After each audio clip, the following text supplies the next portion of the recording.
مولانا مثنوی میں فرماتے ہیں محبت کے فلسفے مختلف ہیں، ہر فلسفی نے اس کو اپنے حساب سے ایکسپلین کیا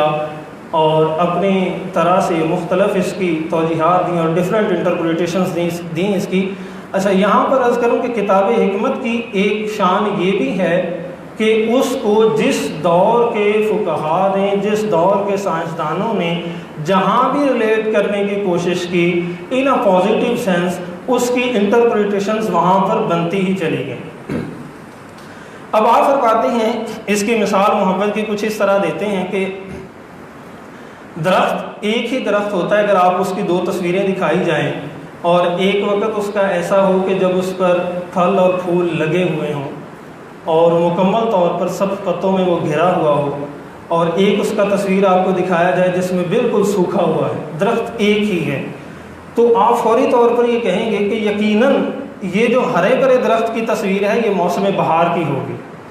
اور یہ جو اس وقت اس کے اوپر ایک بھی پتا نہیں ہے، صرف شاخیں ہی شاخیں ہیں اور وہ بھی اجڑی ہوئی ہیں،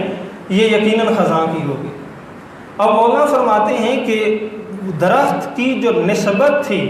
وہ جیسے ہی بہار کے ساتھ ہوتی ہے تو وہ پھلنا پھولنا شروع کر دیتا ہے، درخت کی نسبت جیسے ہی خزاں کے ساتھ ہوتی ہے تو وہ مرجھانا شروع کر دیتا ہے۔ اب یہ محبت کا ایک پیرامیٹر بیان فرمایا کہ جب آپ یہ کہتے ہیں کہ ہمیں کسی سے محبت ہے، رسول اللہ صلی اللہ علیہ وسلم سے محبت ہے، تو ہم ان کی طرح کے ہونے کی کتنی کوشش کرتے ہیں؟ کیا ہم پر رسول اللہ صلی اللہ علیہ وسلم تو ماشاءاللہ سدا بہار بہار ہے نا، حضور کے جو ساتھ بیٹھ گئے چند سیکنڈز کے لیے بھی وہ بھی سدا بہار بہار ہیں، تو کیا اس بہار کا اثر کبھی ہمارے جسموں پر یا ہماری روحوں پر یا ہمارے قرب و جوار میں کبھی نظر آیا؟ اگر ہمیں یہ نظر نہیں آتا تو یقین جانیے ہم بالکل خزاں میں ہیں، ہم نے بہار کا کبھی تصور بھی نہیں کیا، اور بہار کا تصور نہ کرنا رسول اللہ صلی اللہ علیہ وسلم سے جو محبت کا دم بھرا جاتا ہے اس میں کوئی جان نہیں ہے۔ میں حضرت صاحب سے ایک دن گفتگو کر رہے تھے تو ایک بڑی خوبصورت بات فرمائی کہ بندے کو کوئی 2 سے 3 دفعہ ایک بات کہے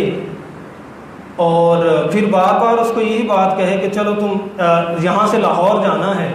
اور اس کو کہو کہ یہاں سے لاہور جانا ہے، وہ 4 دن بعد آ کر کے کہے کہ لاہور تو آیا نہیں، اس کا مطلب وہ یہاں سے چلا ہی نہیں۔ اگر وہ یہاں سے چلے گا تو کچھ دیر بعد تو آپ کو بتائے گا کہ بھئی میں شاہکوٹ پہنچ گیا ہوں،